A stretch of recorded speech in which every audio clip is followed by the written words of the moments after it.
Assalamualaikum dan salam sejahtera. Saya Nik Nur Syuhada Ani Hassan. Kita ke laporan Dewan Rakyat.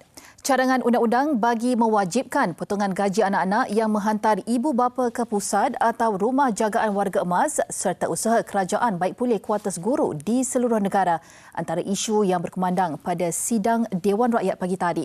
Untuk laporannya kita bersama Rushaidi Hafiz Syahid dari Parlimen. Silakan Didi.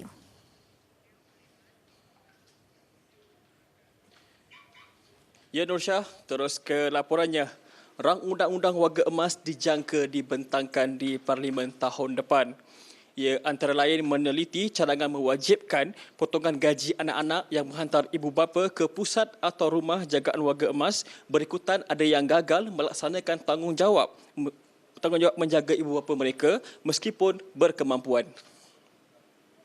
Timbalan Menteri Pembangunan Wanita, Keluarga dan Masyarakat Aiman Atira Sabu berkata, penggubalan rang undang-undang itu bertujuan melindungi warga emas dan sebagai persediaan negara menghadapi status negara tua menjelang 2030. Rang Undang-Undang Warga Emas disasarkan untuk bacaan kali pertama di Dewan Rakyat insya-Allah pada tahun 2024 tahun hadapan. Sehubungan itu, KPWKM akan meneliti kesesuaian undang-undang terhadap anak-anak yang tidak bertanggungjawab kepada ibu bapa dalam akta tersebut bagi memastikan kesedaran masyarakat umum tentang kepentingan menjaga warga emas akan terus meningkat insya-Allah. Beliau menjawab soalan Ahli Parlimen Hulu Langad Muhammad Sani Hamzan mengenai sama ada kerajaan berhasrat memperkenal undang-undang mewajibkan potongan gaji anak yang menghantar ibu bapa ke pusat jagaan di negara ini. Menurut Aiman Atira, antara kandungan rang undang-undang terbabit melindungi kebajikan dan hak asasi warga emas, memperkasa warga emas dan ahli keluarga serta komuniti, mewujudkan sistem sokongan yang kuat terhadap warga emas serta sistem sokongan kukuh buat penjaga. Pelbagai inisiatif bagi memelihara kebajikan warga emas juga dilakukan, antaranya mewujudkan perkhidmatan Institut Rumah Suri Kenangan RSK dan Rumah Ehsan RE khusus bagi warga emas yang memerlukan melalui Jabatan Kebajikan Masyarakat JKM. Sementara itu, 4 jenis geran diberikan kepada Pertubuhan Sukarela Kebajikan PSK yang memberikan perkhidmatan penjagaan, perlindungan dan pemulihan kepada kumpulan sasar termasuk kanak-kanak. Bantuan kewangan kerajaan itu bagi menampung sebahagian kos yang ditanggung oleh PSK.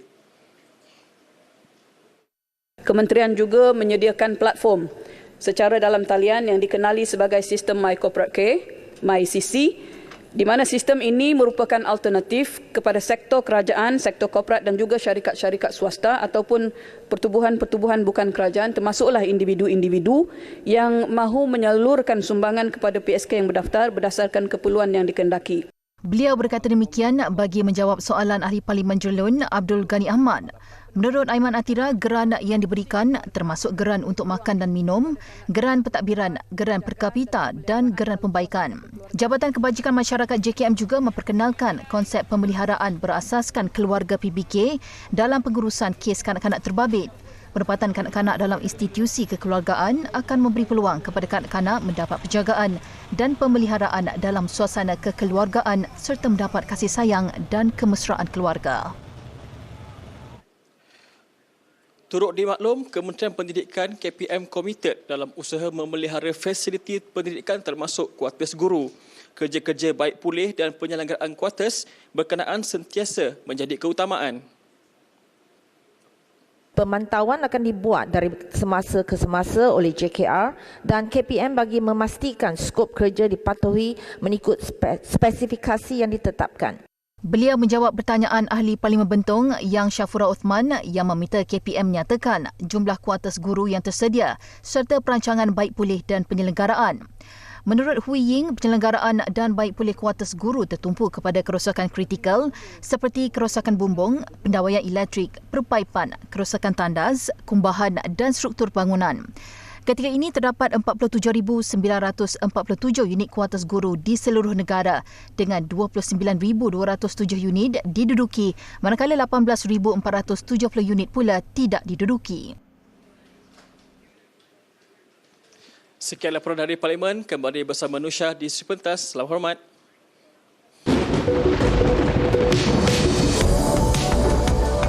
Rasa seperti diri anda yang baharu. Kerusi urut Kowe. Kementerian Perdagangan Dalam Negeri dan Kos Sara Hidup KPDN Pulau Pinang berampas 22,840 liter diesel bersubsidi dianggar bernilai RM50,000 dalam sebuan di Permatang Pau Pulau Pinang. Seorang pemandu lori berusia lingkungan 30 tahun turut ditahan dalam serbuan menerusi optapis jam 4 petang semalam. Bertindak hasil risikan dan maklumat sejak seminggu lalu, KPDN Pulau Pinang mengesan pergerakan seorang pemandu lori yang mengisi diesel bersubsidi di beberapa stesen minyak di sekitar negeri itu sebelum membawa bahan api ke kawasan stor terbabit. MO dia, dia akan membuat kutipan dalam sehari, dia akan buat 4 hingga 5 kali. Dia akan keluar, dia akan kutip stesen-stesen berhampiran, dia akan datang ke sini untuk isi. Siasatan mendapati pemandu lori itu telah memindahkan diesel dari tangki kepala lori ke sebuah tangki yang boleh memuatkan lebih 21,000 liter bahan api. Sindiket yang beroperasi sejak bulan lalu mampu mengaut keuntungan sehingga RM7,000 untuk setiap tangki selain bahan api itu dikumpulkan selama beberapa hari sebelum dijual kepada pembeli. Turut disita minyak diesel, lori, tangki, motor pam dan telefon bimbit dengan nilai keseluruhan bernilai RM95,406. Kes disiasat mengikut Akta Kawalan Bekalan 1961. Situasi banjir di Johor semakin pulih dengan jumlah mangsa terus berkurangan kepada 36,086 orang setakat jam 8 pagi tadi berbanding 37,503 orang direkodkan jam 8 malam. Menerusi satu kenyataan, Jawatan Kuasa Pengurusan Bencana Negeri JPBN memaklumkan 10,157 keluarga masih ditempatkan di 116 pusat pemindahan sementara di 4 daerah. Batu Pahat mencatatkan mangsa paling ramai dengan 35,849 mangsa, diikuti Muar 111 mangsa, Segamad 102 mangsa dan Tangkak 24 mangsa. Dua sungai di Batu Pahat masih melepasi paras bahaya. Ia membabitkan empangan bekuk di Sungai Bekuk setinggi 19.24 meter dan Sungai Senggarang di Senggarang setinggi 3.58 meter. Dalam pada itu, bekalan bahan mentah di Johor dijamin mencukupi menjelang bulan Ramadan. Menteri Pertanian dan Keterjaminan Makanan Datuk Seri Muhammad Sabu berkata, walaupun terdapat beberapa kawasan pertanian terkesan banjir, bekalan akan diperoleh daripada negeri lain seperti Melaka, Kuala Lumpur dan Pahang. Tentang kerugian itu sedang dibuat bancian, memanglah pihak NADMA telah membantu, Kementerian Kesihatan, Kementerian Luar Bandar dan pihak Kementerian Pertanian. Farma membuat kajian, nanti kita lihat gantung kepada kerosakan dan permohonan mereka akan dipertimbangkan. InsyaAllah dijamin tadi oleh pihak Farma akan dibawa ke tempat-tempat lain untuk memenuhi permintaan dalam bulan Ramadan. Anggaran kerugian sebenar akibat banjir akan diperoleh dalam tempoh sebulan selepas bencana itu pulih. Lembaga Pemasaran Pertanian Persekutuan Farma akan membuka Bazar Rakyat Agro Johor di 35 lokasi di Johor termasuk di lokasi terkesan banjir sepanjang Ramadan. Beliau terdahulu menyerahkan bantuan nelayan pengerang di Kompleks LKIM Pengerang, Johor. Pada majlis itu, RM29 juta peruntukan turut diluluskan bagi menaik taraf infrastruktur di Kompleks LKIM Pengerang termasuk kerja membuang medapan. Dan 3 hari lagi menjelang pembukaan sesi baru persekolahan, ada dalam kalangan ibu bapa mula buntu memikirkan persiapan persekolahan anak. Tinjauan di Batu Pahat yang masih lagi digenangi air akibat banjir temenung, selain pakaian seragam, buku teks yang diterima sebelum ini juga telah rosak. Tinjauan di sekitar daerah ini mendapati semakin ramai yang dibenarkan pulang ke rumah masing-masing selepas berada di PPS sejak lebih 3 minggu lalu. Apa yang menyedihkan, pelbagai barangan termasuk peralatan elektrik dan perabot rosak akibat ditenggelami air. Mereka mendakwa pakaian seragam sekolah anak-anak yang dibeli juga sebelum ini dihanyutkan banjir. Rumah banjir paras pinggang lah. Baju sekolah semua kena air banjir. Kasut pun hanyut. Tak dapat nak disamakan. Buku-buku pun adalah terendam sikit. Sijil-sijil. Nak sekolah dia orang sedih apa? Sedih lah, baju kena air banjir, sijil. Apa harap dapat bantuan tu sebenarnya? Saya berharap dapat bantuan buku ke, kasut ke, baju. Rasa sedih lah kan, terharu tengok rumah macam tu. Kali ni macam terkejut lah sikit. Dalam lah, agak dalam. Dalam rumah pun baras atas pinggang, kat luar dada. Memang barang tak dapat selamatkan lah. Barang elektrik semua habis lah. Habis. Barang sekolah pun habis. Ada yang terkena buku-buku, baju sekolah pun memang habis lah. Itulah. Tapi tu ada dapat kesampaian kat sekolah? Belum ada lagi. Sebab banjir pun belum surut kan. Jadi tunggu je lah macam mana. Kalau dah surut nanti mungkin ada jugalah agaknya kan dari NGO mana-mana. Tapi masa ni belum dapat lah. Air dah naik, dah paras lutut tu, memang terpaksa keluar lah. Tak sempat nak selamatkan buku baju semua lah. Ada yang tak sempat lagi sebab air naik laju kan, sendiri pun takut macam mana, terus cepat keluar lah. Air jalan kat jalan raya pun putus, jadi memang kena cepat-cepat keluar. Macam baju sekolah baru, yang baru semua ada beli yang baru ke? Ada yang beli tapi tak sempat lah selamatkan. Harapan kalau dapat bantuan tu syukur, alhamdulillah lah, sangat-sangat dapat membantu sedikit sebanyak. Batu Pahat antara daerah paling terjejas dengan lebih 30,000 penduduk termasuk pelajar sekolah ditempatkan di PPS. Kementerian Pendidikan sebelum ini mengumumkan 18 inisiatif kewangan bagi membantu murid terjejas banjir menjelang sesi pembukaan sekolah yang dijadual bermula 19 dan 20 Mac ini. Pelajar terkesan juga diberi kelonggaran hadir ke sekolah tanpa pakaian seragam. Suruhanjaya Pencegahan Rasuah Malaysia SPRM melancarkan pasukan khas Pertubuhan Anti Korupsi Malaysia PAKAR. Perubahan pasukan berkenaan bertujuan menyebar luas maklumat mengenai anti rasuah serta menyokong usaha SPRM membanteras gejala tidak bermoral itu di negara ini. SPRM akan sentiasa bekerjasama dengan PAKAR kerana ini adalah kesatuan yang saya percaya dan yakin berusaha untuk mengekan dan juga mengurangkan masalah rasuah dan salah guna kuasa di negara ini bagi kita mengembalikan keseimbangan dan keseimbangan negara kita ini di mata dunia. Dalam ucapannya, beliau berkata penubuhan pasukan itu dilakukan atas dasar keprihatinan badan bukan kerajaan NGO untuk membantu SPRM menyumbang kepakaran dan mengembalikan nama baik negara yang tercemar angkara rasuah. Sementara itu, Presiden PAKAR Datuk Seri Syamshun Baharin Muhammad Jamil berkata pengambilan jawatan kuasa tertinggi PAKAR akan dilakukan di seluruh negara membabitkan bekas-bekas pegawai tertinggi SPRM. Seorang lelaki maut dalam kemalangan membabitkan 2 kenderaan berhampiran sebuah stesen minyak di Bandar Tasik Selatan, Lebuh Raya MRR2, Ibu Negara pagi tadi. Dalam satu kenyataan, Pusat Gerakan Operasi Kuala Lumpur memaklumkan pihaknya menerima panggilan kecemasan jam 7.30 pagi. Pasukan bomba terdiri 7 anggota dari Balai Bomba dan Penyelamat BBP Sungai Besi kemudian dikerah ke lokasi kejadian. Mangsa yang tersepit dalam kenderaan kemudian berjaya dibawa keluar. Mangsa bagaimanapun disahkan meninggal dunia oleh paramedik ambulans HUKM. Mayat mangsa kemudian diserah kepada polis untuk tindakan lanjut.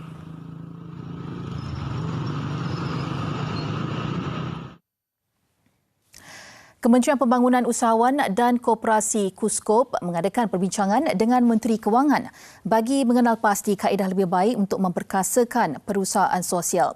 Antaranya adalah untuk menyalurkan peruntukan yang lebih tinggi dan menghidupkan kembali program perolehan impak sosial kerajaan.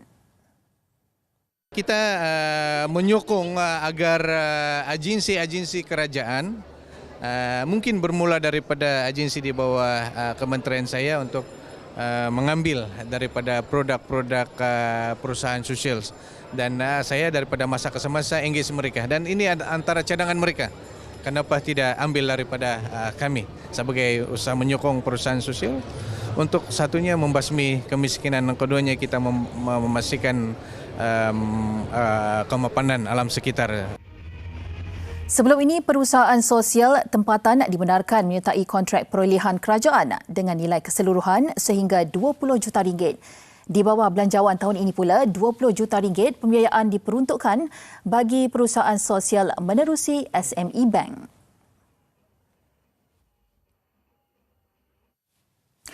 Opstar mencatat premium 225% pada penampilan sulungnya di pasaran East Bursa Malaysia.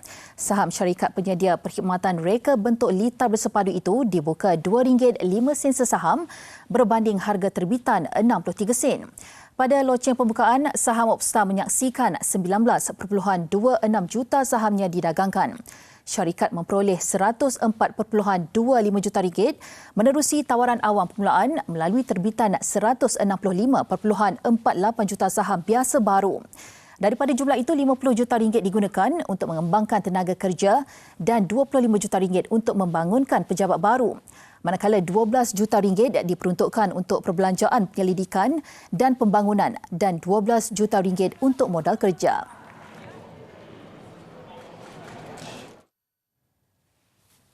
Mahu berlayar dalam meneruskan legasi perniagaannya dari barisan produk yang ditawarkan sebelum ini kepada koleksi terkini yang semakin meluas hingga tertubuhnya gedung House of Aryani. Jenama hijab tanah air, Aryani mempersembahkan koleksi Layar Raya 2023 yang menampilkan rekaan tudung dan busana terkini bagi menyuntik semangat Aidilfitri kepada pelanggan. Menurut Pengarah Pemasaran Aryani Textiles and Manufacturing, Datin Farah Haryani Muhammad Philip, beliau berbangga kerana selepas 15 tahun bertapak dalam industri hijab negara, jenama itu terus meneroka pelbagai kategori produk baru seperti kasut, beg dan yang terbaru, koleksi pakaian lelaki Aryan sekaligus berupaya menawarkan variasi pilihan kepada pelanggan. Untuk tahun ni pertama kalinya kita ada House of Aryani, ada banyak item-item yang baru. Kita venture into shoes, bags, aksesori berbagai-bagai, baju, tudung dan juga pakaian lelaki. So that is the different this year dengan tahun-tahun lepas lah. Saya berharap koleksi kita pada tahun ini diterima baik oleh pelanggan-pelanggan kat luar sana kerana kita telah mencuba sehabis baik untuk memberi yang terbaik, kualiti yang terbaik dengan harga yang berpatutan according to the quality. So saya harap ini diterima baik oleh pembeli dan saya harap juga ramai-ramailah datang ke House of Aryani dan juga semua cawangan Aryani di seluruh negara beraya dengan Aryani. Pertunjukan fashion koleksi Layar Raya 2023 itu turut disertai dutanya Bella Dali dan Uyaina Arsyad serta penampilan duta baharu Aryani, Datin Lisa Surihani.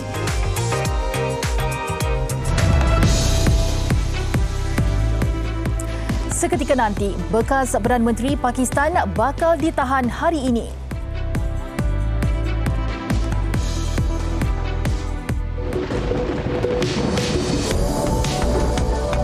Rasa seperti diri anda yang baharu. Kerusi urut Kowe. Kelaporan antarabangsa. Menteri Dalam Negeri Pakistan Rana Sanawullah mengeluarkan arahan untuk pihak berkuasa segera menahan Imran hari ini dan seterusnya membawa beliau ke mahkamah. Mahkamah mengeluarkan waran tangkap terhadap Imran minggu lalu susulan kes menjual cenderamata khas kerajaan sepanjang tempoh beliau memerintah dari tahun 2018 hingga 2022. Sementara itu, Imran Khan menerusi satu rakaman video pula mendakwa beliau sudah menandatangani bon perjanjian untuk hadir ke mahkamah pada 18 Mac depan. Bon berkenaan cuba disampaikan oleh peguamnya ketika pegawai polis kanan tiba bersama-sama beberapa lagi anggota yang lain untuk menahan Imran di kediamannya. Dalam pada itu, pertempuran demi pertempuran terus berlaku dengan beberapa kes kebakaran dilaporkan berlaku di luar kediaman Imran. Media tempatan memaklumkan terdapat kecederaan dalam kalangan anggota polis dan penunjuk perasaan yang bertempur. Namun tiada butiran lanjut berhubung angka sebenar mangsa cedera. Pihak berkuasa negara itu memaklumkan pasukan mencari dan menyelamat negara itu sudah membawa naik 15 mayat yang hilang sebelum ini, sekaligus menjadikan angka mangsa korban meningkat kepada 21 orang. Menurut media tempatan, 6 lagi kematian direkodkan semalam dan operasi SAR kini tertumpu dalam mencari baki 31 lagi mangsa yang masih hilang. Ketua Pasukan Pencarian memaklumkan setakat ini 124 penumpang feri Esther Miracle sudah diselamatkan sejak beberapa hari lalu. Bagi mempergiat operasi SAR, pesawat tentera udara dan pasukan penyelam tambahan segera dikerahkan ke lokasi kejadian. Dalam kejadian pada 9 Mac lalu, feri Esther Miracle karam sewaktu menghampiri perkampungan Naoni ketika dalam perjalanan dari Libreville menuju ke Port Jandal. Bagaimanapun, punca sebenar feri berkenaan karam belum diketahui. Sebuah pesawat milik syarikat penerbangan dari Singapore Airlines SIA terpaksa mendarat cemas di lapangan terbang Johannesburg, Afrika Selatan selepas menerima ugutan bom. Ketika kejadian, pesawat terbabit SQ478 dikatakan sedang dalam perjalanan dari Singapura menuju ke Cape Town menerusi Johannesburg. Semua 58 penumpang dan 15 kru kapal dipindahkan tanpa sebarang kecederaan sebaik tiba di lapangan terbang antarabangsa Tambo OR. Pasukan penyelamat bersama-sama pihak syarikat SIA kemudian segera melaksanakan siasatan terperinci mengenai ugutan bom terbabit. Setakat ini belum ada sebarang penahanan dibuat berhubung kejadian.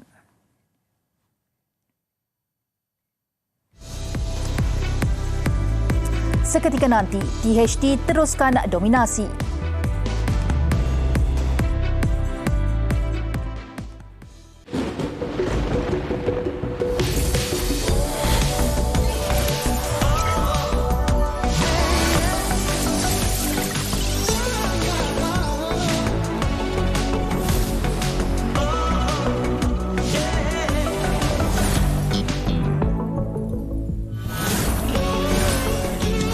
Rasa seperti diri anda yang baharu. Kerusi urut Kowe dengan pelan bayaran mudah dan perkhidmatan penjagaan 7 langkah.